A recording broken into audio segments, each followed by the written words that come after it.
underground bases with stories of firefights with non-human beings, a military facility rumored to keep alien bodies in cold storage, and government facilities testing the boundaries of the human mind, experimental weapons, poisons. These are disturbing things caught inside restricted facilities. In 1989, Bob Lazar went public saying he'd been hired to work at S4, a secret facility built into the side of the mountains near Area 51. Not a simple hangar hidden in the desert, but a base carved into the rock, with hangar doors flush against the mountain ridgeline. According to Lazar, there were 9 disc-shaped flying saucers in these hangars. The one he nicknamed the Sport Model. He claimed their hulls were made of a strange alloy that looked like, in his words, liquid titanium. He says his job was to reverse engineer the propulsion system of one of these craft, and he also described watching a test flight firsthand. Lazar also claimed he was shown photos of an alien autopsy. He said he wasn't given much detail about them though. He didn't know when they were taken or anything like that, but they were black and white photos of an alien-looking creature on an autopsy table. And security at the facility was very intense. Entry supposedly required biometric hand scanners that measured bone structure. On one occasion, he says even going to the bathroom and being escorted by guards. He later went public claiming the government tried to discredit him, wiping his academic records, threatening him if he spoke out. The legend of Dulce Base goes back to the late 70s and early 80s, when a man named Paul Benowitz claimed he intercepted strange signals, electronic communications from, according to him, alien origins. Paul Benowitz started out as a regular businessman in Albuquerque who happened to be obsessed with UFOs. In the early 80s, he lived close enough to Kirtland Air Force Base that he could see weird lights over the area at night. And he had equipment that picked up strange electronic signals he couldn't explain. He convinced himself these weren't just military tests. He thought he was watching actual alien craft, and that whatever was happening at Kirtland was connected to the conspiracies people already talked about at places like Area 51.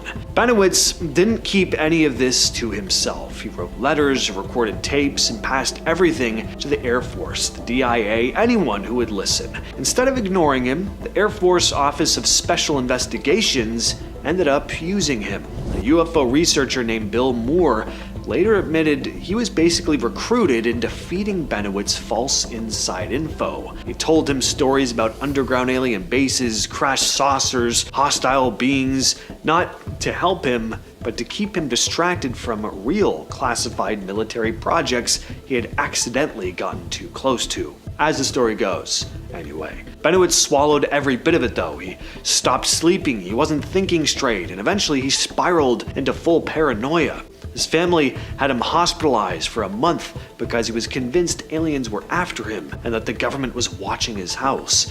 He lived the rest of his life in that kind of state, finally dying in 2003. Wright-Patterson Air Force Base, known to UFO buffs as Wright-Pat, is a real historic U.S. air base outside Dayton, Ohio. After the 1947 Roswell incident, a bunch of wild rumors started floating around that the crash debris and maybe even alien bodies were shipped to Wright-Pat. The core of the legend centers on one area, Hangar 18.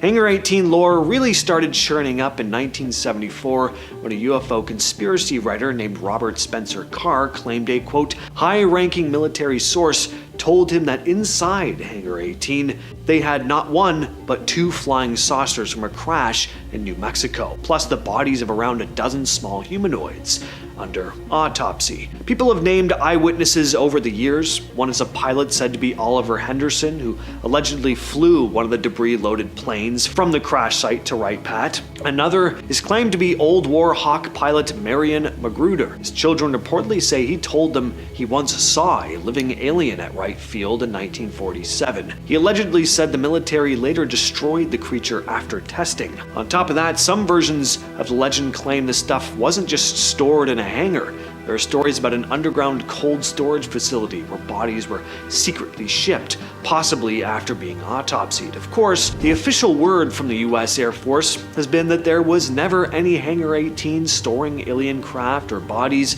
Obviously, that's what they're gonna say, right?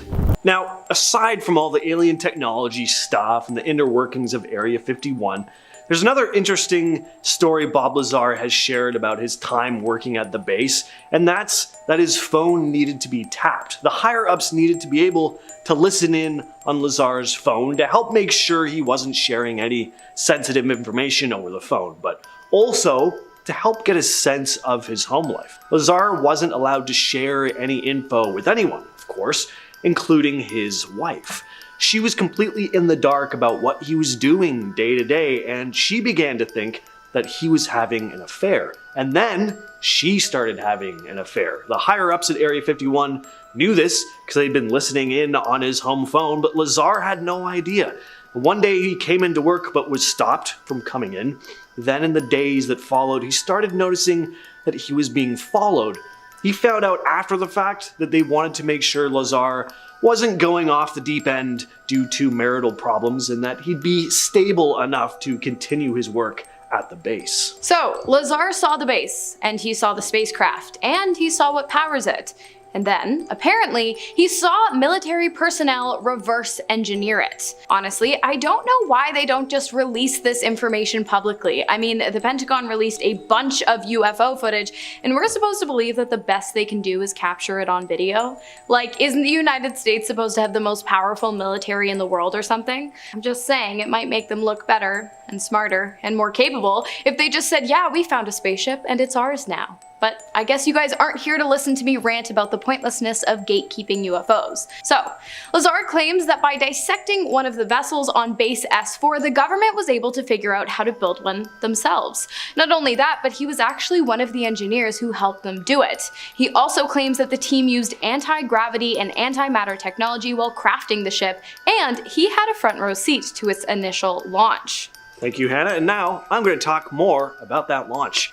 So because they knew how these vessels ran, the logical next step was to try taking one for a spin. Lazar described being called out to observe an aerial test of the spacecraft that he'd been helping to work on, and personnel were communicating with someone in the craft who was going to be piloting it. He described the craft as being very quiet, almost completely silent. On initial takeoff, it emitted a blue glowing discharge, making kind of a hissing sound, but once in the air, it just hovered silently. Then the craft did some simple maneuvers, moving around left to right in the air, before lightly landing back on the ground. Lazar was also told that because traffic in the surrounding area was apparently lowest on Wednesdays, that's when the more impressive flight tests took place. This is where they'd actually take the craft out and fly it higher over the test site and do more impressive maneuvers with it. So, if Bob Lazar's claims turn out to be true, which they probably will, he will become one of the biggest United States whistleblowers to date, much like Edward Snowden, who revealed the magnitude of government surveillance back in May of 2013. But now that the UFO cat seems to be out of the bag, Lazar has begun to fear for his life. In an interview with 8 News Now, Lazar revealed that the only reason he chose to speak with the news channel was because he believed the government was after him, and he felt that he needed to be in the public eye to ensure his safety. This is the same reason that he claims to have produced his 2018 documentary Bob Lazar, Area 51 and Flying Saucers. It's a very direct name, straight to the point. I like it. Lazar claimed that unfavorable things had started happening in his life after revealing the secrets of S4, which he did because he believed that by withholding the information regarding the existence of UFOs and alien intelligence, while many people have backed Lazar's story, with some even claiming to have witnessed the events that took place on the base as well, no one has garnered the same amount of popularity and scrutiny as Lazar, who has had all his credentials wiped from online databases and has been condemned and deemed as a liar by the United States military, who claimed that not only has Lazar never set foot on the base S4, but also that S4 doesn't even exist. But again, the military is known to lie, so let me know in the comments who you believe. When most people think Los Alamos, they picture the birth of nuclear bombs, but depending who you ask, Los Alamos may have played a darker, stranger role, acting as a bridge between human top-secret labs and advanced alien technology. One name often tied in is again Bob Lazar. Some versions of the story say that before Lazar supposedly went to the secret facility near Area 51, he had background or clearance tied to Los Alamos. which supposedly helped him get recruited for reverse engineering of alien craft. Story goes, the program he joined studied strange technology recovered from crashed UFOs. Among the strangest materials sometimes mentioned is a mysterious element called Element 115. Scientists first created Element 115 in 2003 at the Joint Institute for Nuclear Research in Russia, and I do mean created. It wasn't discovered in nature. They made it by smashing atoms together. When they finally pulled it off, they got a super heavy radioactive element that existed for a fraction of a second before falling apart. That's how unstable it is. Lazar, though, he was talking about this stuff way back in the late 80s, claiming he saw a stable version of Element 115 being used at the S4 facility as the power source for a UFO. He said the material he saw was solid, stable, supposedly capable of bending gravity, fuel that would make an alien craft do all the impossible flight maneuvers people report. No wings, no sound, sudden sharp turns, instant acceleration, all that sort of stuff. Not every creepy secret facility tale needs an alien corpse or technology, though. The Stargate project was a real US Army and intelligence agency program that started in 1977 and ran in various forms until the mid-90s. Its goal was to test whether people could use psychic abilities, specifically what they called remote viewing, the ability to see locations from far away in order to gather information. The program began as a response to rumors that the Soviets were doing research like this. Intelligence agencies were apparently worried about psychic spying. Participants were brought into classified facilities, rooms with no windows, under strict supervision from the military, and they'd have them try to prove their psychic abilities. Sense or describe things happening far away. I gotta imagine there was some blindfolding and guessing of cards involved. This isn't a conspiratorial government project, though. As silly as it sounds, this really did happen. Oak Ridge was built during the Manhattan Project. It's a huge section of land you'll never see unless you work there. The UFO rumors around Oak Ridge picked up right after Roswell in 1947.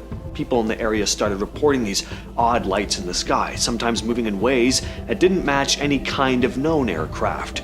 Security patrols picked up strange blips on their early warning radar, the kind that would show up for a moment and then vanish like nothing was ever there. Then there's the newer part of the story. In 2022, a chunk of metal taken from a UFO crash was sent to Oak Ridge to be studied. The official explanation was that it was magnesium alloy, but it was obviously really strange that this tiny piece of metal was being handled by a high-security nuclear facility instead of some college lab or any other lab. Oak Ridge doesn't just test random scrap. If something goes inside those fences, it's because someone figured it warranted being looked at behind locked doors by highly trained people. Unit 731 is one of those cases where the more you read about it, the more you really wish you hadn't.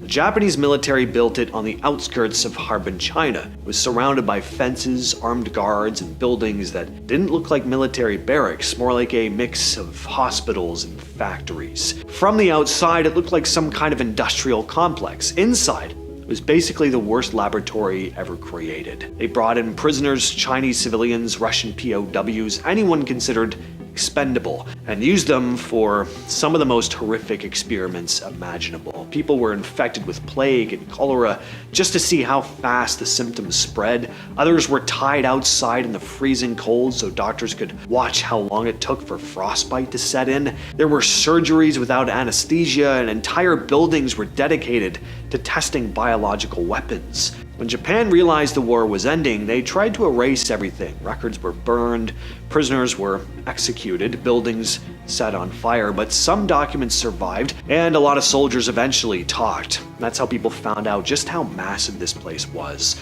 A full military installation with thousands of staff carrying out these nightmarish experiments on human beings. And finally, we have the Soviet Poison Lab, which has one of those bland bureaucratic names, Laboratory 1, but what went on inside is anything but bland. It started in the early 20s under the Cheka, the first Soviet secret police. The whole purpose of the place was to figure out how to kill people in ways no one would be able to trace. The facility was deep inside government buildings in Moscow. Only a tiny group of officers even knew it existed. Test subjects were usually prisoners from the gulags or anyone else the state wanted to disappear. Poisons were slipped into tea, cigarettes, and medications, and the scientists took notes on how long it took for the victim to collapse or what symptoms would show up first. They tried everything, hoping to find something that would leave no chemical trace behind. The lab didn't disappear after the Soviet Union collapsed either.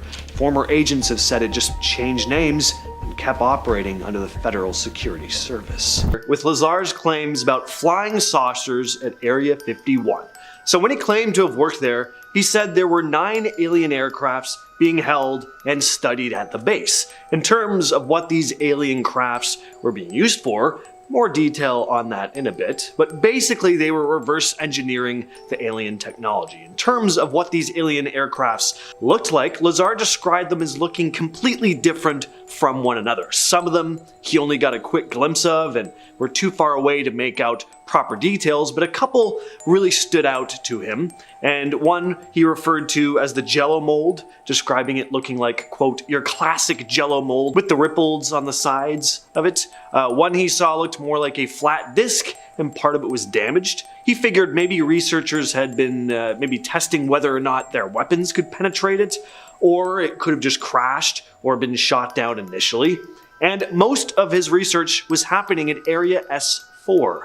But let's go to Hannah for more info on that. Alright, thanks James. Unless you're living under a rock, I'm positive you have heard about Area 51, otherwise you probably wouldn't have clicked on this video. But do you know about Area S4? Well, neither did most people until Bob Lazar decided he was sick of the secrets and decided to tell the world. According to him, Area S4 is a secret base located in Nevada near its better-known counterpart, Area 51. So, why the super secret base connected to an already pretty secret base? Well, aliens. Alien spaceships, alien intel, alien technology, antimatter reactors, and Moscovium, also known as Element 151. More on that later. But Area S4 was aggressively denied by the government, who even went so far as to say that Bob Lazar never worked at the Area 51 base in the first place. But here's the thing. At one time, they had also said that there was no Area 51 base, and that they weren't big brothering us either. So in this case, I'm thinking I might be inclined to believe Bob for this one. Now, Bob Lazar also gave vivid descriptions of the technology that was used to gain access into S4, hand scanners. Now, hand scanning tech may not seem all that impressive to us these days, but keep in mind, he was working at Area 51, or claimed to, in the late 80s, so this was pretty advanced technology for the time. If this is true, you can only imagine some of the futuristic tech they could have over there now. According to Bob Lazar, the security system at the S4 facility involved a unique and advanced hand scanning process. When you'd come up to secure areas, you'd be required to undergo a biometric scan using a hand scanning device. Lazar described this device as a very sophisticated piece of tech that scanned the unique patterns and features of the hand to grant access. He'd place his hand on a scanning surface, and the device would analyze all the specific contours and lines on the hand. The security measure was part of the stringent protocols that were in place to control access to all the extraterrestrial technology housed at S4. But now, back to Hannah. Next up, the Roswell crash. Now, while Bob Lazar was not the first person to discuss a UFO crash landing in Roswell, New Mexico, he is the first person who has also claimed to have worked on a secret government base to discuss it. So, what is the Roswell crash? Well, it's an event that took place in 1947. A local farmer discovered what appeared to be a flying saucer crash landed in his backyard. The military was pretty quick to collect the debris. Initially, they were brought to a nearby base, but soon it was leaked that the specimen was sent to other bases in Texas and Ohio for further testing, saying that what had actually landed on the farmer's land was nothing more than a weather balloon. So why did they send it to so many testing facilities? Okay, what's even weirder is that 50 years after the incident, the Air Force released a report claiming that the wreckage was actually part of an espionage mission. Bob Lazar claimed that the whole thing was a poorly planned cover-up, and that the strange events that took place in the area after the crash were due to the fact that what had actually been collected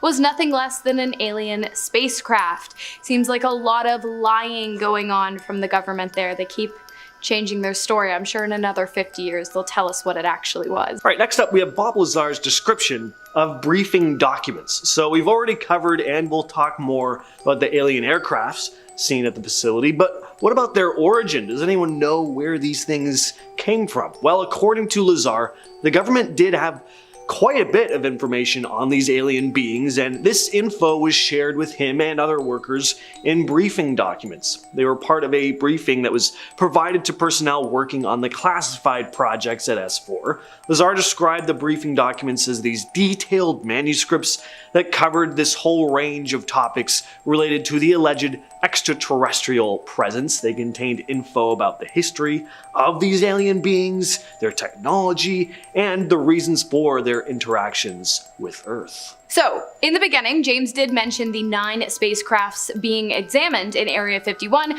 but furthermore, over at Base S4, it appears, according to Lazar, that they were actually able to figure out exactly how one of the vessels runs. And apparently, it's on Moscovia, aka element 115, or 115. The element supposedly first became known in 2003 after it was synthesized by a team of Russian and American scientists at a joint institute for nuclear research in Russia, although Lazar claims to have seen the element at the S4 base in the 1980s. So, what is element 115?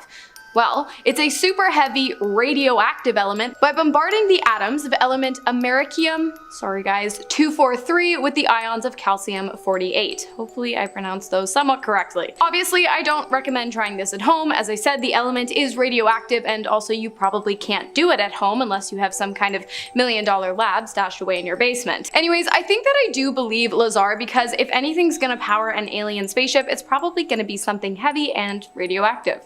Starting off this countdown, we have the secret entrances. Just last year, a man claimed to have found 3 hidden entrances that lead to Area 51.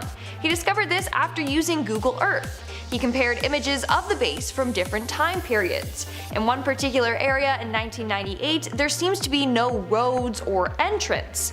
Satellite pictures of that same location in 2005, 2010, and 2013 show a road and a dead end with what looks like an entrance and tunnel carved into a mountain. In fact, at the dead end, there appears to be cars parked there. Seems unusual for people to just park there, because what is around for them to do? Wander the barren plain alone? No, they're parking their cars there and then entering Area 51 through this secret entrance. In our 9th spot, we have the alien craft. What I'm about to show you is a leaked video and some photos from Area 51 of an alien spacecraft test. The video features a flying object hovering in the sky and moving in ways that other crafts definitely don't do. This was recorded on May 15, 2017, and then was leaked years later. If this isn't actually a UFO, then what could it be? That's what's baffling people. The way it just moves up and down and side to side that quickly is very strange, especially because of its size. What do you think though? Is this proof that Area 51 has gotten their hands on an alien spacecraft? Moving on to number 8, we have the transportation of a UFO. When this next photo was leaked online, it was met with a number of conspiracy theories. So this is the image of the CIA transporting a large part for one of their top secret projects. In fact, when this was getting transported, the CIA sealed off the entire highway. And I'm sure you can see why this was met with a number of conspiracy theories.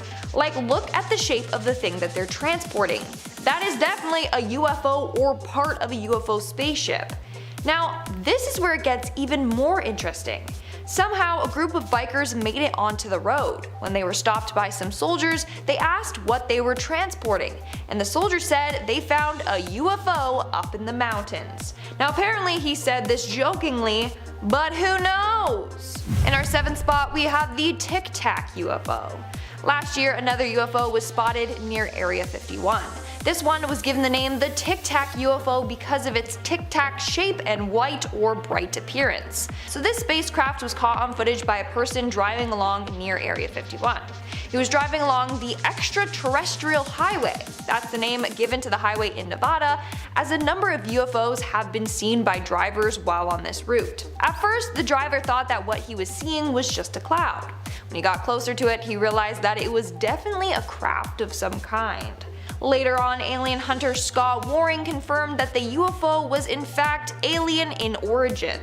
Also, the area in which he was driving through had a number of wind farms in the area. Turns out that in the past a lot of UFOs have been spotted around wind farms, and one UFO even crashed into a windmill many years back. Some say this is because aliens are fascinated with human technology. In our 6th spot we have Stephen Barron. In 2016, UFO hunter Steve Barron captured video and photographic evidence of another alien spacecraft close to Area 51. These were taken near his home in Las Vegas, Nevada, an hour drive from Area 51. Using a night vision camera, Steve head out to Red Rock Canyon to try and capture a UFO. The first couple of hours, there was nothing. Then he saw mysterious weird flashing lights appear over a mountain. He said this in regards to the UFO and its lights, and I quote, "First one, then two, then more and more.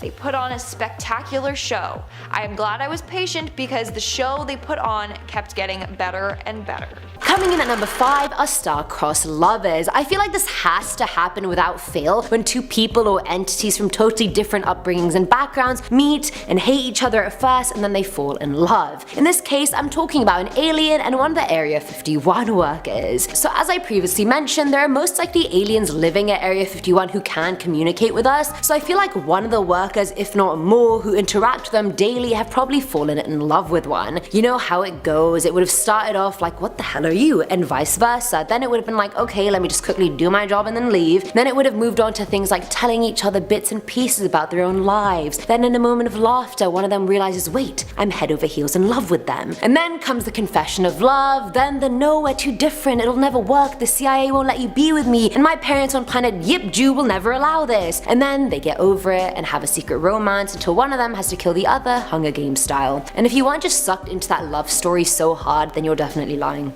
At number 4 are dinosaurs. Hear me out, I know you're gonna think I'm ridiculous, but I'm not. Maybe a little bit. So there is no proof that says aliens came after us. If anything, we've seen signs in cave drawings from God knows what BC indicating that alien sightings have been occurring for a long time. So who's to say they weren't around during the Cretaceous period and prior? What if they were flying in and out of Earth during the period dinosaurs roamed the Earth? It's not like dinosaurs could record that aliens were visiting, and even if they did, somehow they were wiped out anyway, so there's that. But what if aliens found them interesting?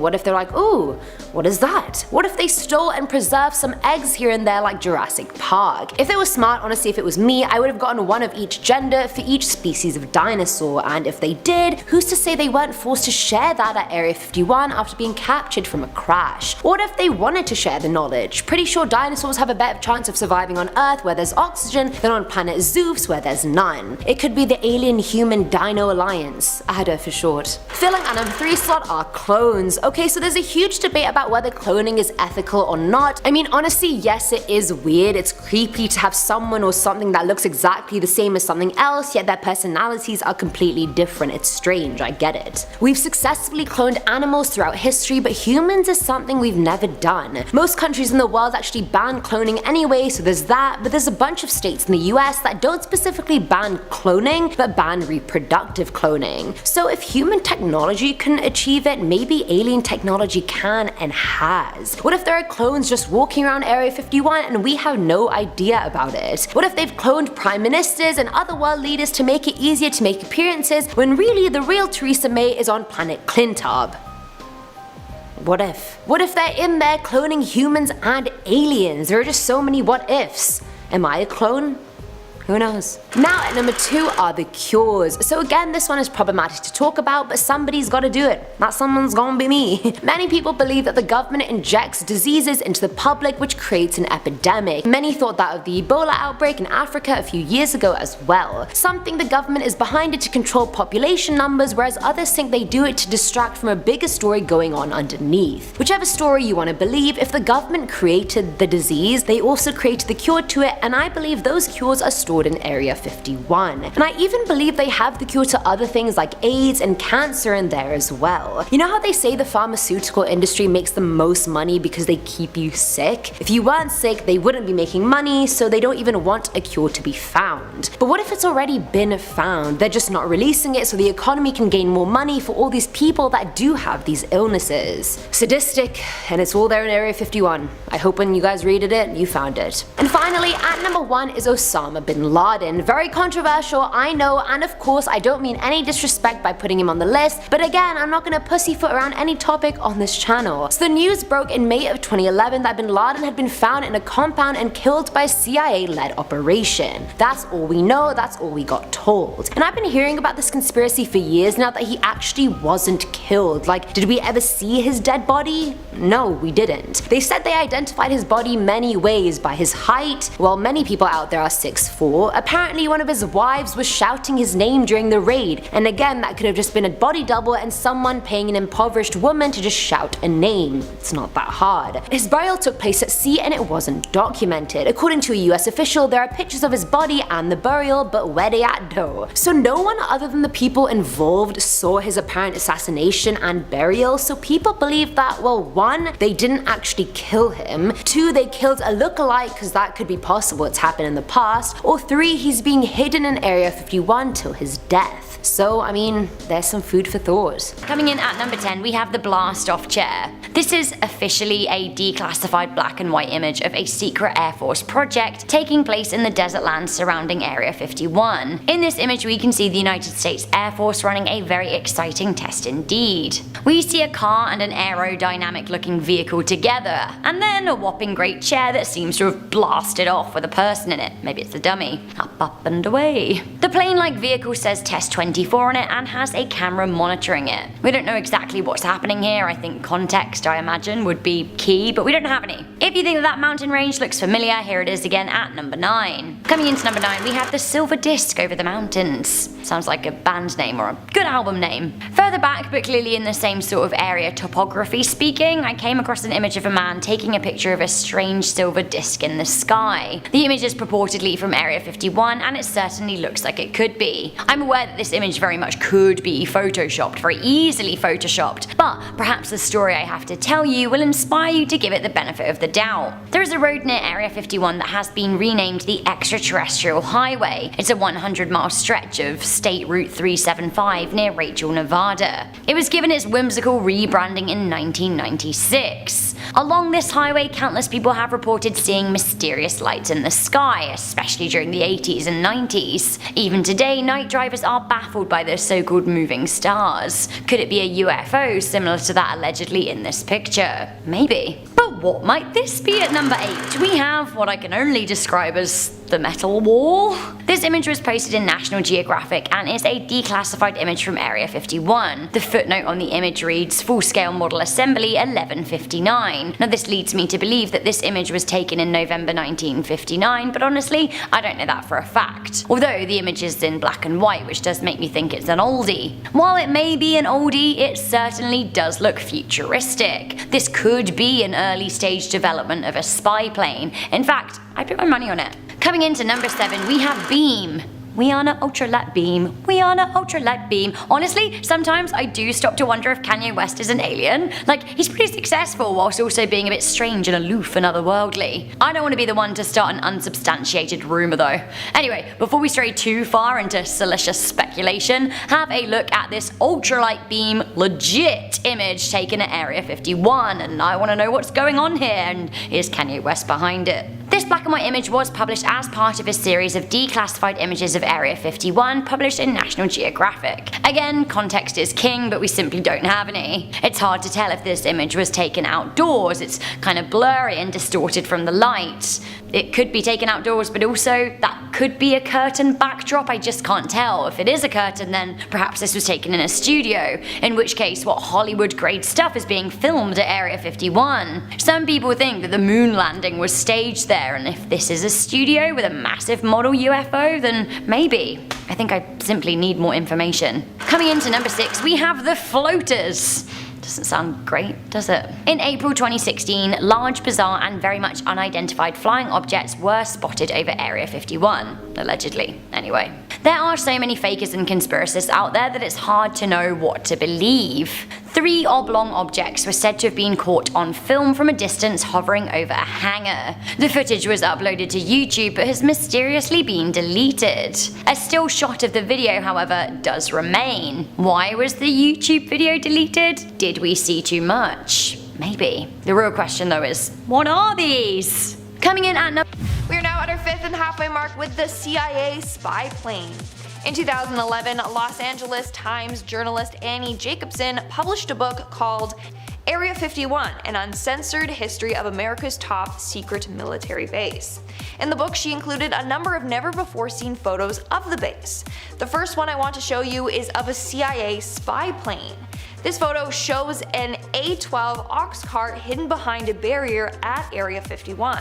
This was a top secret plane that was created to reach high speeds and altitudes. During the first 3 years of testing this plane, everything was kept top secret. In fact, the pilots weren't even allowed to tell their wives what they were working on. On May 24, 1963, during a test flight, the plane crashed. The pilot, Ken Collins, was fine but had to eject himself out of the plane. But afterwards, the CIA actually injected him with sodium pentothal, aka truth serum, to then interrogate him after the crash. That's crazy. In our fourth spot, we have the rare photo. So this photo was also featured in Annie Jacobson's book Area 51, an uncensored history of America's top secret military base. In fact, this is a very rare photo that has never been published before. It was published for the first time in Annie's book, and that's it. This photo is an aerial view of Area 51 taken in 1964. I don't know why it was kept a secret for so long or how Annie got her hands on it, but she did and decided to share it with the world. Moving on at number 3, we have the early U-2 spy planes. In the early 1950s, at the peak of the Cold War, the CIA began to develop planes that they wanted to reach an altitude of 70,000 feet to avoid detection against Soviet radar. This gave birth to the U-2 spy planes that you see here in this picture. This photo was taken in Area 51 in 1956, and pictures of workers standing on the plane's wing. Sadly, at least 3 pilots lost their lives during test flights, including 2 at Area 51 and 1 at an Air Force base in Germany. Coming in at number 2, we have Boyd Bushman. Shortly before his death, former Area 51 engineer Boyd Bushman revealed that he encountered aliens while working at Area 51. In a video, Bushman shows a number of mysterious photos to the camera, including one of an alien and a number of photos of the alien's appendages. We have a total of at least 18 that exist and operate with our facility. Now, many people believe that this man is telling the truth. Why? Because he had nothing to gain or lose by sharing his story. Plus, an interrogator with the police studied Boyd's movements and speech pattern during this interview, and he said that it appears as if he's telling the truth. In the interview, he said that Area 51 has at least 18 of these aliens in their facility. He also claims that there are 2 groups of aliens. One group are called the Wranglers, the others are called the Rustlers. The aliens that are considered Wranglers are friendly and have a better relationship with humans. Rustlers, however, have been known to steal cattle. This is all insane. And in our number 1 spot today, we have Boyd Bushman and the UFO. During his interview, Boyd Bushman also revealed photos of real UFO spacecrafts that he saw while working at Area 51. Up close and personal, this is a UFO which is ready to take off. So that's a close-up photo of a UFO spacecraft taking off. Then he also showed a different photo of a UFO spacecraft with its lights turned off. What do you think though? Is Boyd telling the truth? Are those real photos of UFOs? Let me know in the comments below. Off at our top 10 spot is hazardous working conditions. Back in the 1990s, a lawyer from George Washington University named Jonathan Turley was contacted by a group of people who claimed to work at Area 51. They were in need of Turley's lawyer skills because they believed they were exposed to hazardous materials while working in the top secret base. In an article in the Los Angeles Times, Turley said that the workers described how the government had placed discarded equipment and hazardous waste in open trenches the length of football fields, then doused them with jet fuel and set them on fire. The highly toxic smoke blowing through the desert base was known as London fog by workers. Many came down with classic skin and respiratory illnesses associated with exposure to burning hazardous waste. A chief aim of the lawsuits was to discover exactly what the workers had been exposed to so that they could get appropriate medical care. Apparently, Turley proved that the government had acted in violation of federal law, but the government, of course, refused to declassify any information about what they were burning in these trenches, which is and was horrible because without knowing what exact substance gave all all these workers their reactions, it made the doctors' jobs just that much harder in knowing how to treat the workers' illnesses. The burning at Area 51 was most likely a federal crime, but once again these guys got off scot-free because they could hide behind more and more secrecy. As Dana Carvey's church lady would say, well, isn't that special? At number 9, we have a plane pool. Not an airplane swimming pool, but you know how some people carpool to work? Well, it is believed that some of the workers at Area 51 actually plane pool to work. According to the source USA Today, Area 51 employees board an unmarked craft at McCarran International Airport in Las Vegas and are then flown to an undisclosed location, aka Area 51. What is known though is they fly somewhere with the airline known as Janet, which some believe stands for just another non-existent terminal. Very clever. The unmarked craft is reportedly a Boeing 737-600s and its official destination is unknown. But back in 2018, Janet was reportedly hiring a new flight attendant. The job posting wrote that applicants must be level-headed and clear-thinking while handling unusual incidences and situations. But that's it. That sounds really fishy and kind of intimidating, but if any of you are watching our flight attendants, please go get a job at Janet and then please hit me up. At number 8, we have a mailbox. Okay, so this one isn't exactly inside Area 51, but it's close enough. About 12 miles away from Area 51 is a pair of black mailboxes. According to Bob Lazar, a man who recently made claims he worked at Area 51, but with no real proof, he says that if you want to see some crazy scheduled UFO flight tests, one of the best places to watch them is from these set of mailboxes. Originally it was just a single black mailbox owned by a man named Steve Medlin, but many tourists and alien fans all around the world would come and tamper with his mail as well as destroy the mailbox. I'm guessing to see if any of the mail going to this supposed real person named Steve was actually real or top secret alien info. So actual non-alien Earth-born Steve Medlin put up another mailbox beside it with the name Alien on it, so anyone hoping to send messages to aliens or get a reply can do their business, all the while Steve can get his bills and birthday cards without any trouble. Poor Steve. At number 7, we have a possible film set? That's right, one of the many conspiracy theories surrounding Area 51 is the theory that the original moon landing footage never actually took place on the moon. Many believe it was actually taken at Area 51 with brainwashed astronauts who then returned to normal society, believing that they flew all the way to the moon and landed placing the American flag into the gray, dusty cheese surface. One of those believers being Bill Kaysing, author of We Never Went to the Moon, America's $30 billion swindle. Oof. Lengthy and original title. He not only believes this theory, but he also believes that NASA used lunar meteorites found in Antarctica as stand-ins for moon rocks.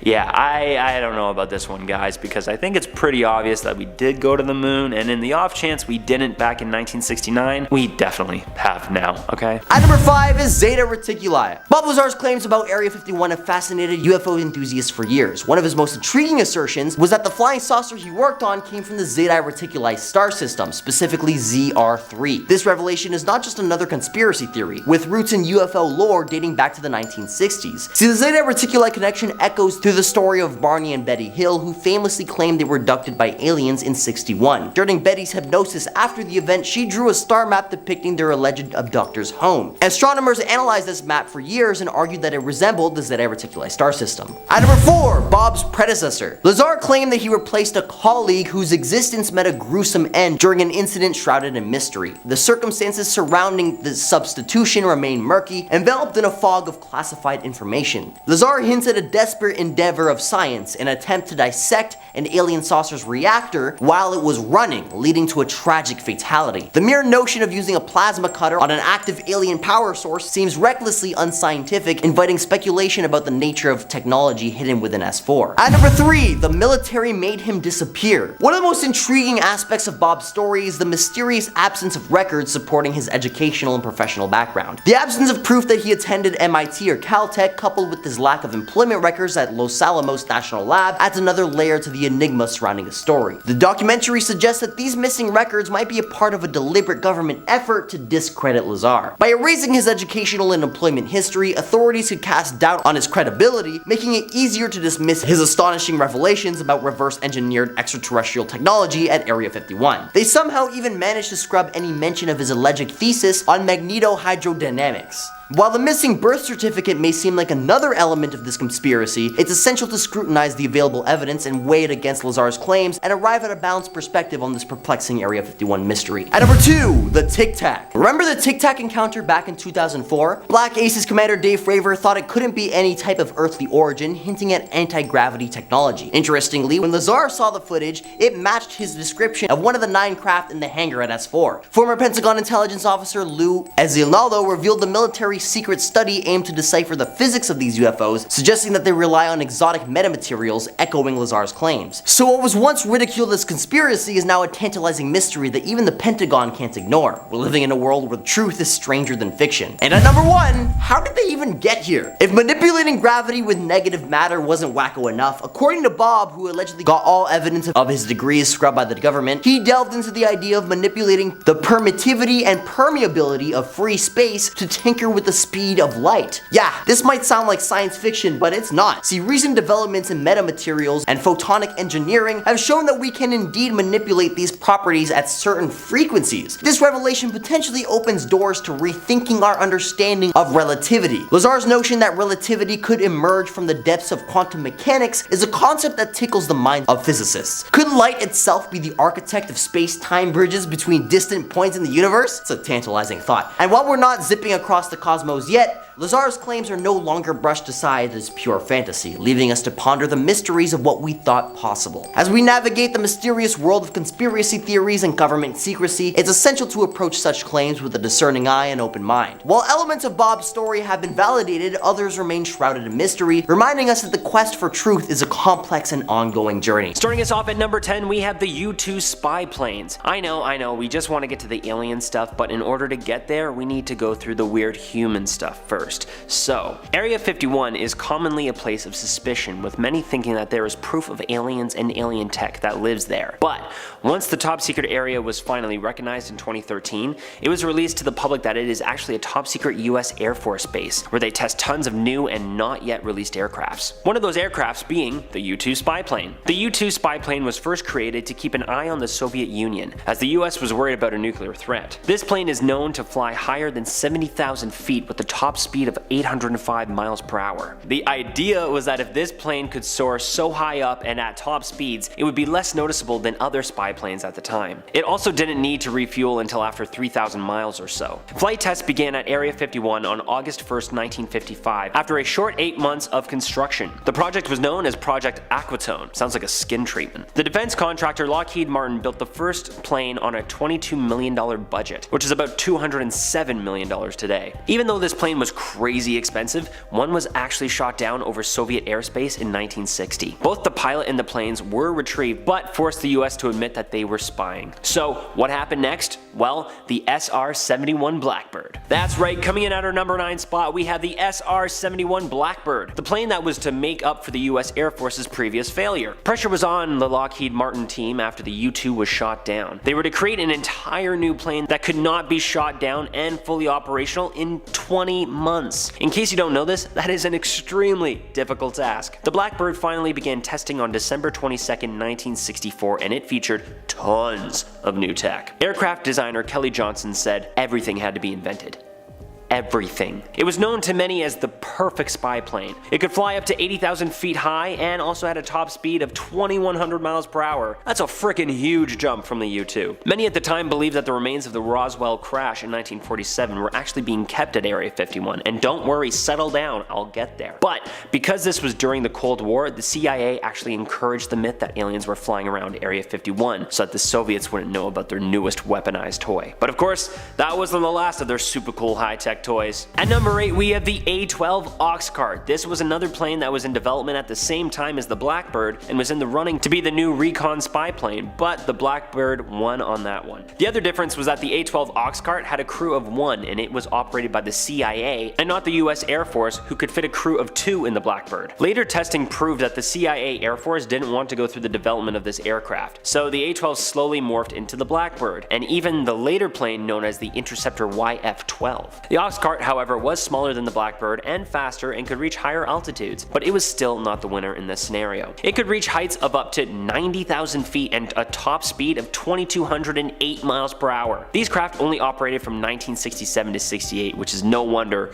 why most people forget about this one. Or maybe we were forced to forget about it. It's a conspiracy, man. At number 7, we have the M21 and D21 tag board. Originally known as the Q12, this craft was originally intended to be expendable. The name was later changed to D21 tag board because it was carried on the back of the A-12 launch vehicle designated at M21. M stood for mother and D stood for daughter. Then the project was given the name tag board. The D21A was built with titanium and various radar absorbing plastic composites and looked like a stovepipe with a cone in its inlet. The D21 could fly up to speeds of 1,700 miles per hour at an altitude of 95,000 feet. It also had a 3,450 mile range before it needed to refuel. That's pretty impressive. The M21 was a two-seat version of the A-12, but unfortunately these tag team drone planes had a bit of an accident. During a flight on July 30th, 1966, a D21 collided with an M21 on release, destroying both crafts. Both crewmen were able to be ejected in time, falling to the sea, but one of them tragically drowned after his pressure suit leaked. The D21 drone was then later replaced by the KH-11 keyhole reconnaissance satellite. At number 6, we have everyone's favorite new toy, drones! Okay, I don't actually mean the US Air Force is testing all those tiny little remote controlled toys that we all buy online, but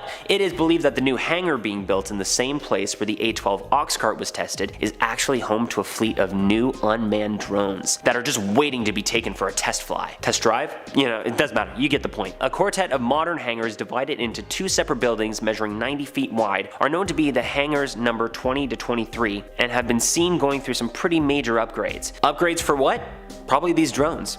These drones are known more professionally as unmanned combat air vehicles, UCAVs for short. Many theorize that the extension and building of this new hangar in the southern ramp area of the base will house large numbers of these craft, keeping them secret and covered up from overhead spies. Inclement weather, and of course our friends above us, the aliens. Number 5, is that the TARDIS I see? The Doctor is a Time Lord from the planet Gallifrey and he is constantly time traveling. The Doctor is a Time Lord from the planet Gallifrey and he's constantly traveling time and space and encountering other aliens, so it stands to reason that the extraterrestrial may end up at Area 51 at some point. It seems like his TARDIS may have been spotted there in recent years. Have a look at this. Some are hailing this image taken of Area 51 legit, and actually it was taken on Google Earth. Some people think it looks like an alien tower, but others like me are straight up calling it a triangle TARDIS. You can find this image yourself if you type this into Google Earth. On estimation, this structure is around 70 feet high and 30 feet wide, and I'm wondering if, Doctor, maybe you're there. Some of the Storm Area 51 memes have been claiming ownership of the TARDIS if it's found there, and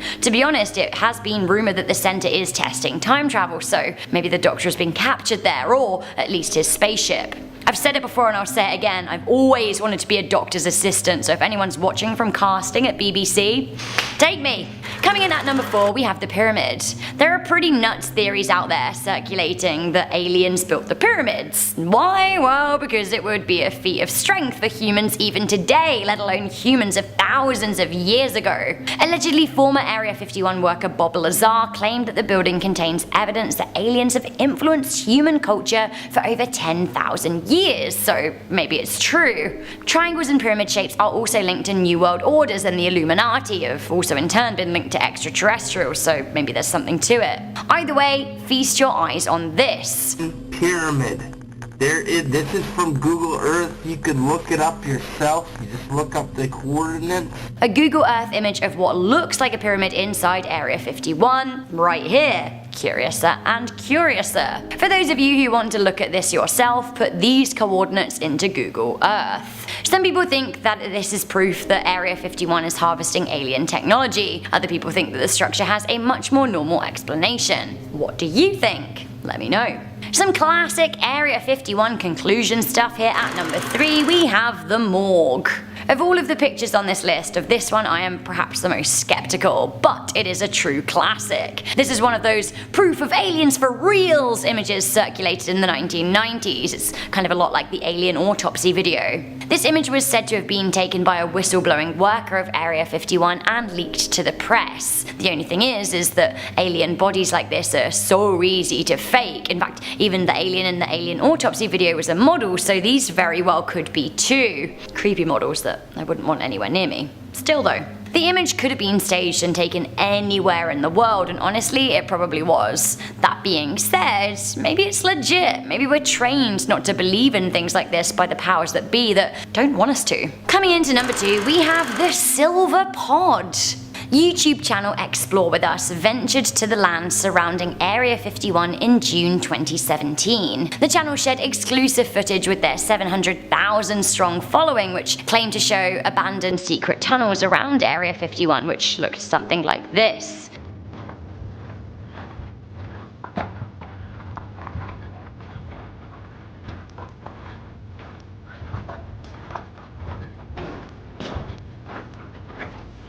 Weird. To me that looks like an old sneaky cheeky secret rail tunnel, and I'm wondering what it was used for, like smuggling aliens in and out? Later on in their adventure, the YouTubers also spotted this very odd sight hidden in the trees. Take a look. To me it looks like a silver ball on a triangular plinth. Also, it's in the hills surrounding a top secret facility. What does this really mean? Is it some kind of alien communication device, or watching device, or listening device? So many devices it could be. Okay, finally, do you want to see a very scary sight from Area 51? Check this out at number 1, and perhaps let it be a warning. We have the bikers. Centimeters? I knew you should. I know. Listen, we're gonna give you guys a chance, okay? Get on your bikes, get the out of here. We'll call Lincoln County and they'll write you each a $750 ticket. Okay. Have you ever wondered what would happen if you just rolled up at Area 51 and tried to see them aliens? Perhaps a little precursor to the whole Storm Area 51 thing. I wouldn't recommend it for this very reason. Meet the bikers, who were about to be met with bullets, but made a very lucky escape. Dramatic footage was uploaded to YouTube of a biker group who rode up to Area 51, kinda brazenly. As you can see from these images, they were met with quote-unquote camo dudes. The camo dudes come from nowhere in a white jeep and quickly jump out and point firearms at the intruders. The guards tell the guys to get the F out of there. The video from MacD Adventures has had over 7 million views, people love it. This isn't the only instance of this kind of response caught on camera either. YouTube channel Third Phase of the Moon uploaded this video featuring this hairy moment.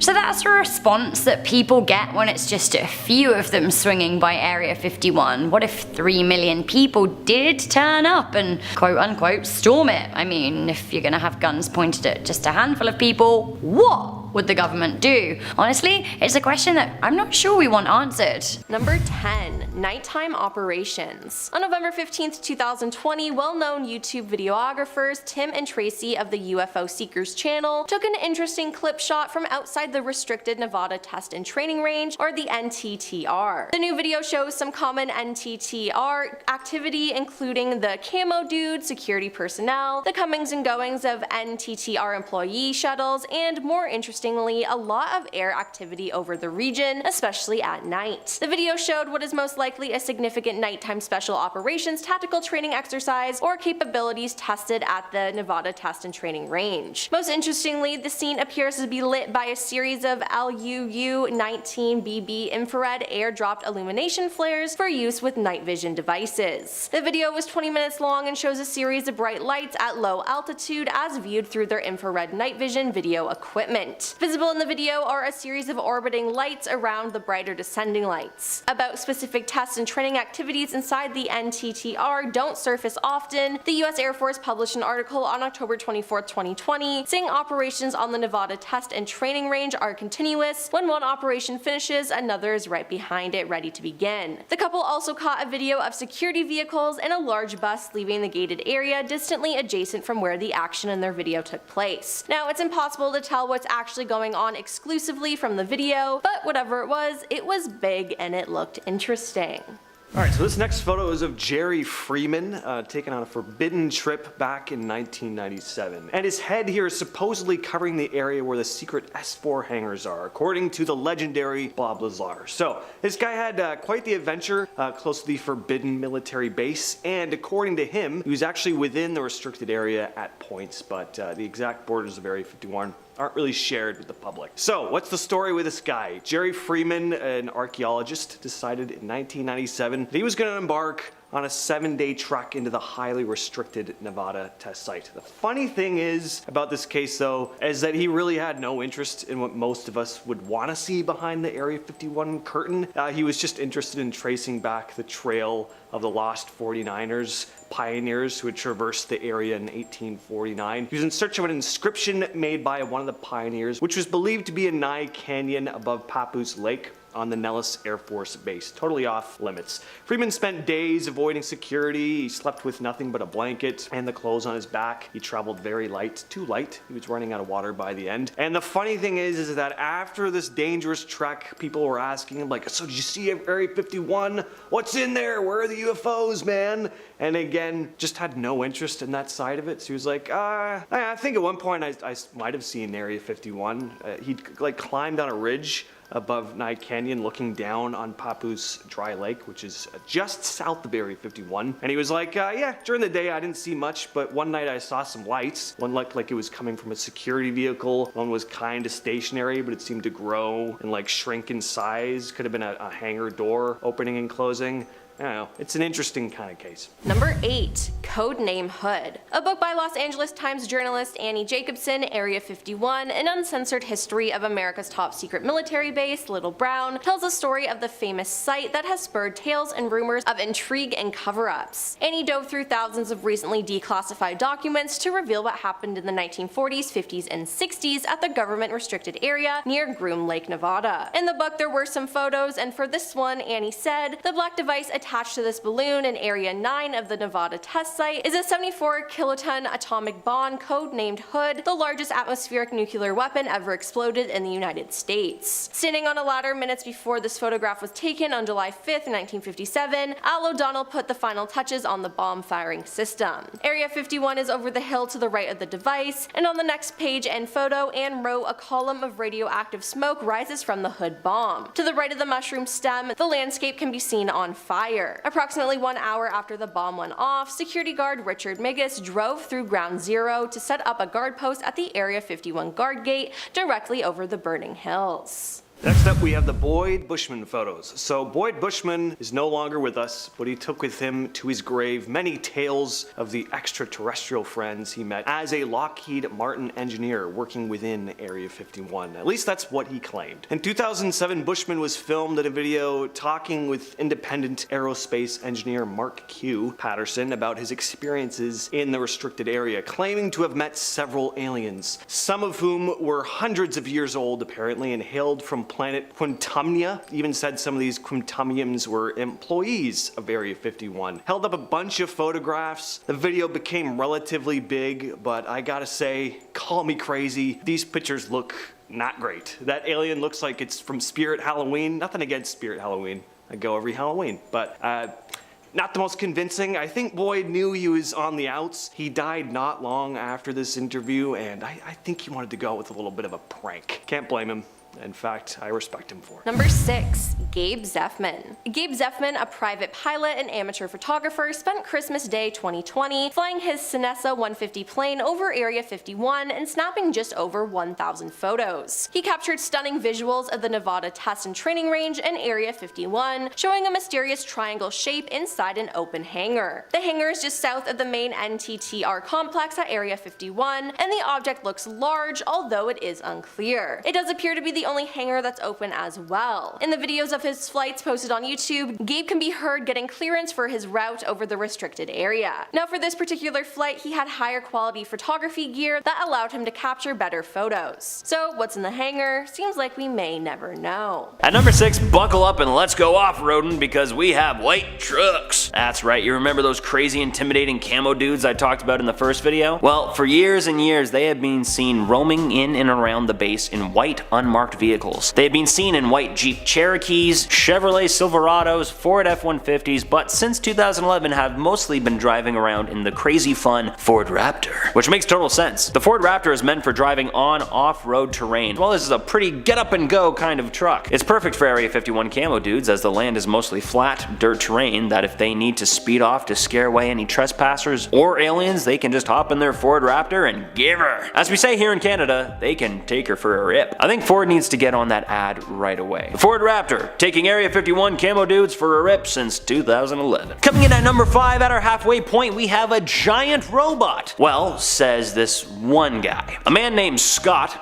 of UFOs Daily has a video online where he inspects Area 51 using Google Earth. He goes in for an extreme close-up of an area of land that is filled with random unidentifiable things on the ground and claims it to be new technology, whatever the hell that means. He zooms in even more and finds what seems to be a giant human-shaped silhouette on the ground. He claims it to be a giant robot. I honestly cannot take this one seriously, guys, because it is such a huge assumption, and sure, whatever lying on the ground does indeed have the shape of a human body, but come on, a giant robot? Maybe it's just like a giant men's washroom sign for overhead pilots or aliens, or even just a clutter of random crap made into a human shape to troll some alien believer into thinking it's something more than what it is. Yeah, I think it worked. Either way, there is or was a pile of something in the shape of a human at Area 51. That is confirmed, but I don't think it's no longer there because I did just check Google Earth before doing this video and I don't see nothing, so whatever. At number 4, we have big mouths. Many former employees at Area 51 are now starting to go against their promise of swearing to absolute secrecy. Everyone, I'm sure, is well aware of Bob Lazar. If you're not, then an easy Google search and watch of a documentary on Netflix will surely bring you up to speed. Go do that right now.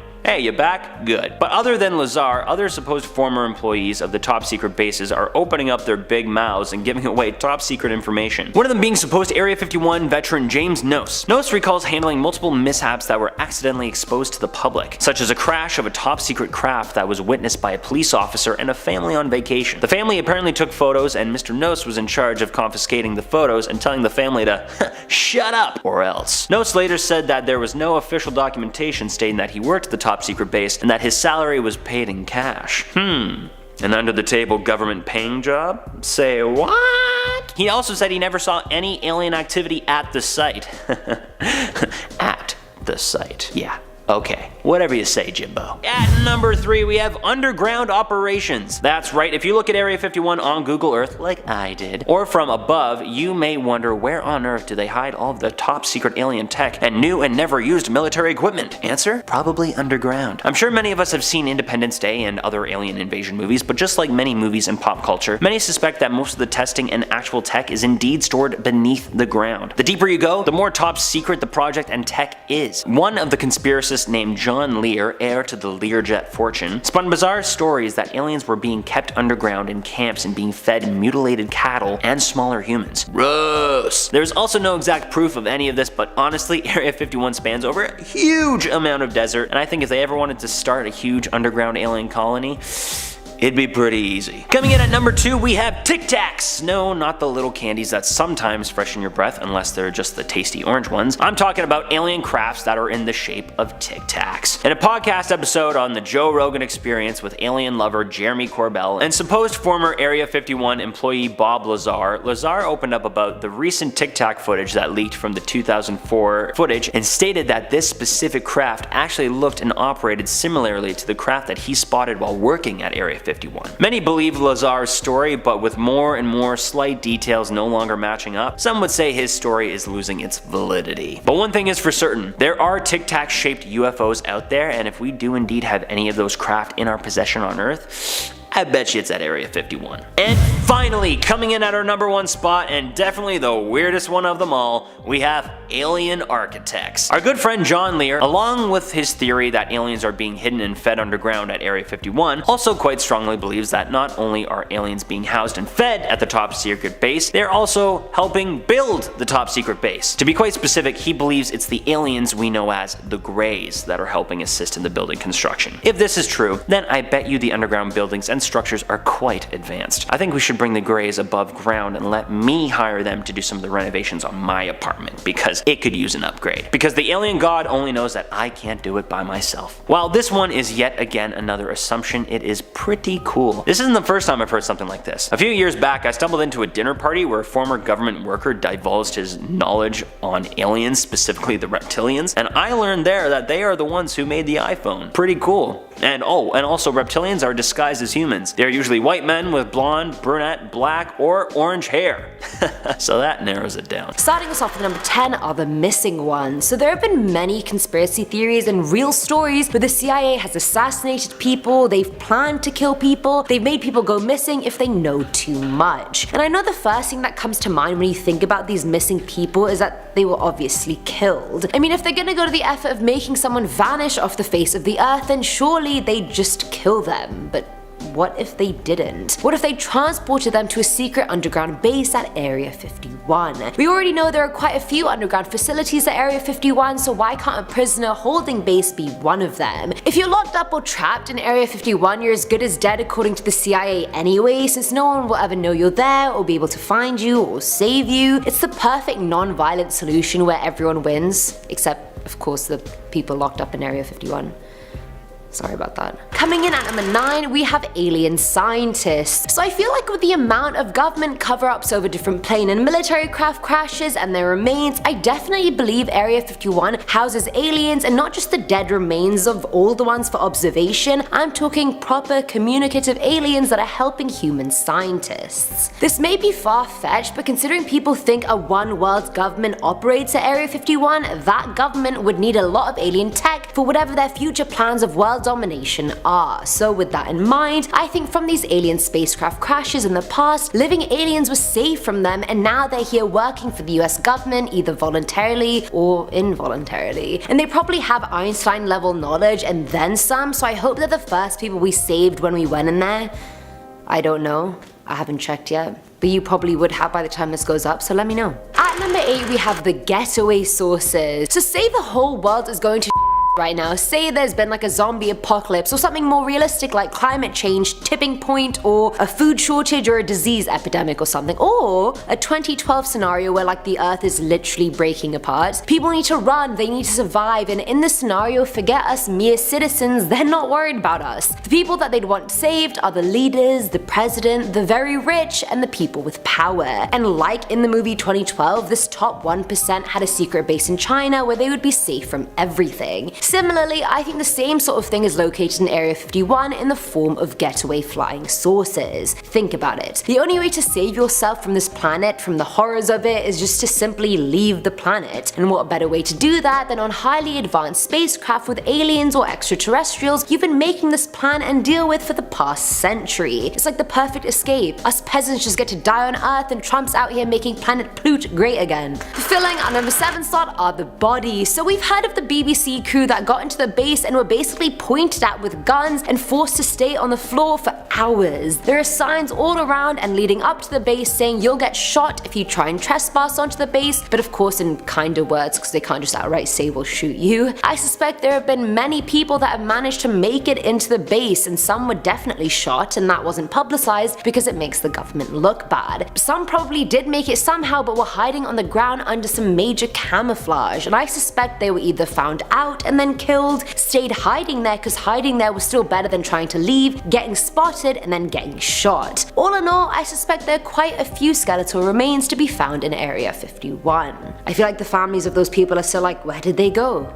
They went to get groceries and they never returned. Now at number 6 are alien offspring. I feel like any alien still at Area 51 right now is either dead and there for observation, or working there involuntarily or locked up. Honestly, let's be real, none of them actually want to be there when they could be at home with their families on planet Glip. Like, let's be real. So with that being said, I'm sure there have been many escape plans executed by them, maybe some even self-sacrifice, not wanting to tell the evil humans their secrets, or because they simply couldn't take being on Earth. Earth anymore. So to combat that and ensure the longevity of the alien link, I really believe the heads in charge definitely got them to reproduce and cloned those eggs or fetuses so they'd have a whole armory of aliens if the existing ones successfully left or whatever the hell escaped, died, blew up, self-detonated, I don't really know. Coming in at our halfway point at number 5, we have trespassing humans. This one should be an obvious one because I'm sure we all remember the Storm Area 51, they can't stop all of us raid back in September of 2019, which definitely didn't go as planned. This was a Facebook event that over 2 million people responded to going, as well as 1.5 million responded with interested. Obviously, because of all the alien rumors, myths, and legends, just about every single day tourists can be seen trying to get as close as they possibly can to the top secret base. Although the closest people can get is to the gates, which are still miles away from the actual base. Clearly, at least 2 million people thought that if they all band together, then they could storm past the gate, run a few miles, and reach the ultimate destination of Area 51. Emphasis on thought,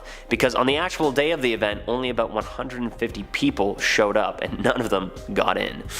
Shocker. I remember the day I came across this event and I laughed my butt off because this was before it made international headlines and I thought it was pretty cool, and I think I even actually responded as going because I thought it was just so freaking funny. But anyway, I never had any real intentions of going because of our number 4 spot. That's right, coming in at number 4 we have camo dudes. All over and around Area 51 you can see camo dudes guarding the gates, viewpoints, and other mildly unprotected entrance and vantage points. These scary and intimidating camo dudes ride around in pure white jeeps, making their presence known to any and all who dare to get close to the top secret base. At the 2 entrances of Area 51, huge and important signs can be seen stating that there is absolutely no trespassing, and if you have the inkling to do so, let it be known that these camo dudes have clearance to use lethal force. That's right, they will shoot at you, and what's the point in finding the answer to are we alone in the universe if you die immediately right after? Or even dying without getting the answer, that's even worse. These camo dudes have also been known to have the ability to listen in on whoever is near the gates, and when tourists ask themselves, hey, I wonder if they will wave to us, they immediately give back a nice little wave confirming that you are being watched and listened to. So, tread carefully. Starting us off in our top 3 spot at number 3, we have UFOs. That's right, no duh. Due to all the top secret flight testing that they do in and around the top secret base, many have found secret little vantage points to camp out and see if they spy anything. With some luck, many have reported seeing UFOs and strange lights above the airbase at night, and many don't believe them to be human technology. Not only have there been reports of strange lights and UFOs above the base, but even in the state of Nevada, there have been countless eyewitnesses to strange things and objects in the sky. I mean, that only makes sense, as Nevada is home to the extraterrestrial highway, which of course was created due to all the alien lore surrounding the area. But many bars, restaurants, cafes, gift shops, all of those things all go along with the theme and also believe for themselves that aliens are indeed real and are indeed here. At number 2, we have spacecrafts. Actual alien spacecrafts. Oh my god! Back in 1942 in Roswell, New Mexico, a devastating crash apparently took place on the night of July 8th. The Roswell Army Airfield reported that they recovered a flying disc from the scene, only to retract their statements soon after, reporting that it was actually just a crashed weather balloon. Yeah, right. Since this incident, many have gone on record saying that the famous picture of Jesse A. Marcel posing with the weather balloon debris was indeed faked. That was what they were asked to report on after the top secret government officials confiscated the actual crash debris and were never seen of again. It is now popular belief that not only was the craft confiscated and brought into a top secret high government hands, there was also 3 human-shaped bodies. Notice the wording. Human-shaped, but not human. Due to all of its top secret mythos, many believe that once Area 51 was built in 1955, that's where all of the evidence from Roswell, New Mexico now rested. Of course, there's no way to prove it unless we get in there, and by the way, I also recently learned that there are even secrets and truths kept from the freaking president. So don't count on getting close to any of that info anytime soon. But wait, back up. Dewey, did you say 3 human-shaped bodies were recovered? Does that mean... Yup. Finally, coming in at our number 1 spot, and the most shocking and obvious thing on our list, is actual aliens! Back in 1995, footage of an alien autopsy supposedly at Area 51 was released thanks to London-based video entrepreneur Ray Santilli. This footage caused an international sensation and was shown on television networks all over the world. Santilli later in 2006 admitted that the film was a reconstruction, which, no duh. But do we really think the government and the men in black would really let the news channels all around the world show an alien autopsy? I don't think so.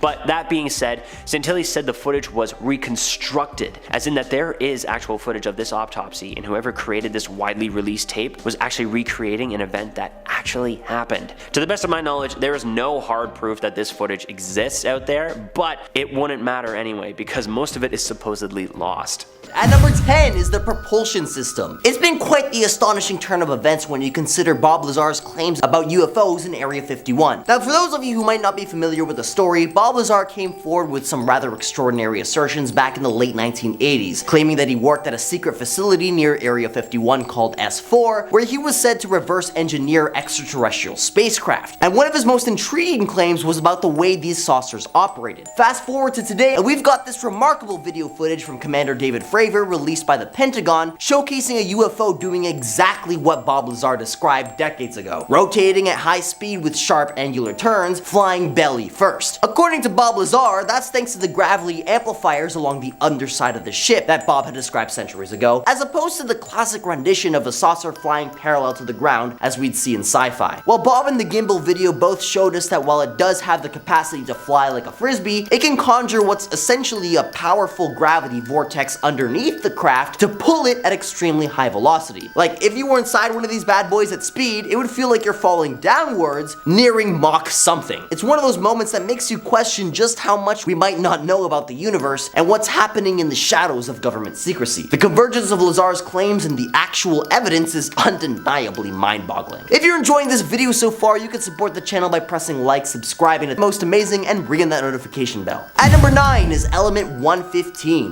The revelations about Element 115, which Lazar insisted was the key to alien propulsion technology, eventually found their place in the scientific lexicon. See, back in the late 1980s, Lazar made waves by asserting that Element 115, or what he called unpentium, was the fuel source for extraterrestrial UFOs he alleged to have worked on at Area 51. Skeptics scoffed as Element 115 wasn't officially recognized at this time. Fast forward to today, and we've synthesized Element 115, now known as moscovium, in a lab setting. But here's the twist. Our most stable isotopes of moscovium have a fleeting existence lasting mere milliseconds. Yet Lazar continues to claim the existence of a stable isotope that powers these otherworldly craft. It's a tantalizing mystery that leaves us pondering the potential secrets lurking within the cosmos and deep within the confines of Area 51. At number 8 is the FBI raid. Back in 1989, during a live interview with George Knapp, Lazar made headlines by disclosing his work at the mysterious Area 51 Section S4, reverse engineering these extraterrestrial craft. He even claimed to have stolen a piece of Element 115, which purportedly powered these spaceships. Now fast forward to 2019, when United Nuclear Scientific, Lazar's scientific supply company, was raided by the FBI. Conspiracy theorists believe that the feds sought his supposed Element 115 samples. Now there are some government-released documents that paint a different picture,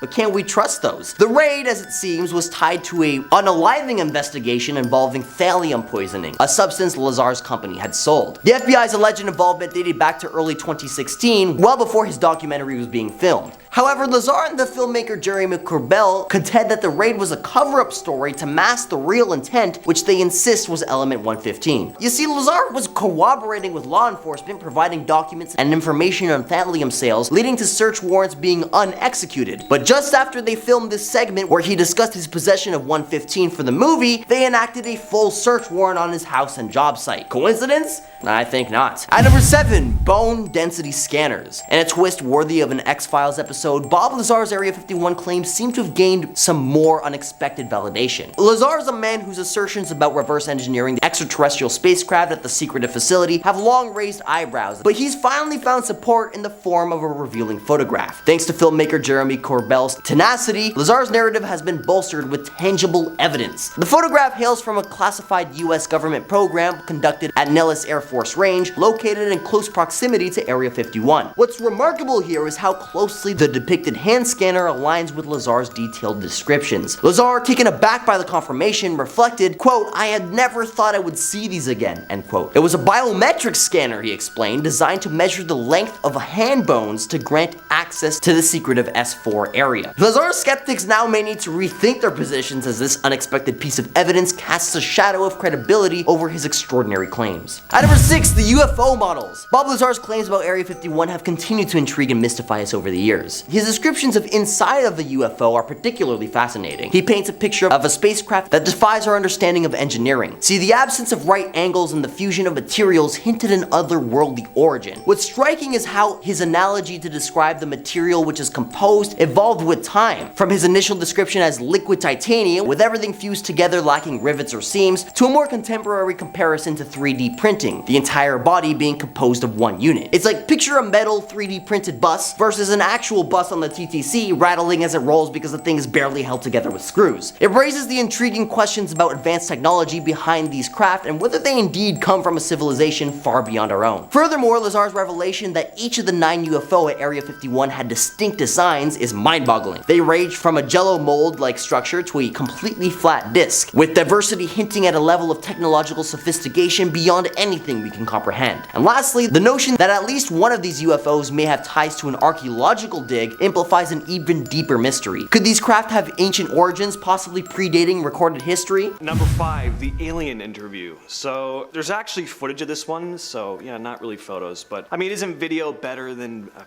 silly old still photograph anyway? This footage was shown in a 1997 documentary entitled Area 51, The Alien Interview, and the big selling point here was that you were gonna see real footage of Area 51 employees in the S4 facility communicating with an extraterrestrial on camera. The man behind the film, simply known as Victor, narrates through the footage, claiming to be former Area 51 employee and whistleblower who copied the footage, which was taken in 1989 before setting out to share it with the world. So you don't hear what was actually being said in the video. There's no sound other than the mysterious Victor relaying the information over the footage, but you do see what looks to be your classic gray alien moving around and opening and closing its mouth. I mean, if it was just a puppet, there was definitely some effort put in here, and by that I just mean they tried to make it look like it was moving.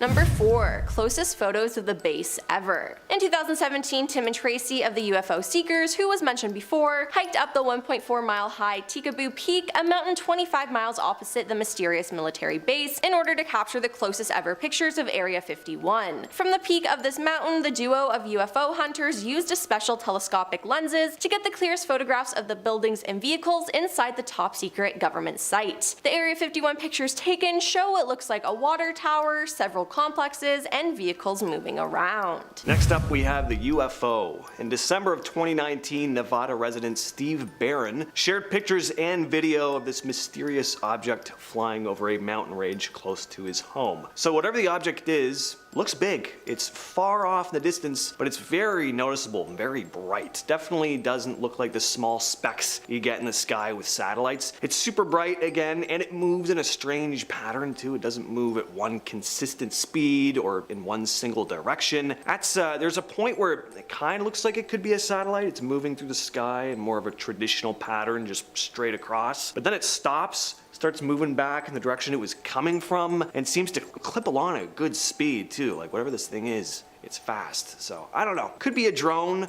I suppose, but you be the judge. Number 2, the aircraft. A passing commercial satellite seemed to have snapped its top secret next generation combat aircraft on the tarmac of Area 51. Tyler Rogaway of the War Zone was reviewing Planet Labs satellite photos of the high profile secret site when he spotted something outside the ordinary. The highly classified United States Air Force Nevada testing facility is usually especially careful. Air operations are timed out during the gaps between Earth observation and surveillance satellite overpasses. But in this photo, on the taxiway leading through a massive new hangar was a strange shadow. It appears to be a translucent tent. Inside is the outline of what appears to be an unknown type of fighter aircraft. Area 51 is always a popular spot when it comes to publicly available satellite imagery, Tyler wrote. When glancing at daily 3-meter resolution images of the base, we noticed the appearance of a roughly delta-shaped blob on the north apron of the large southern hangar. It stayed there between January 26 and 29th, 2022. So what was it? Why did they make this mistake? I don't know. Next up,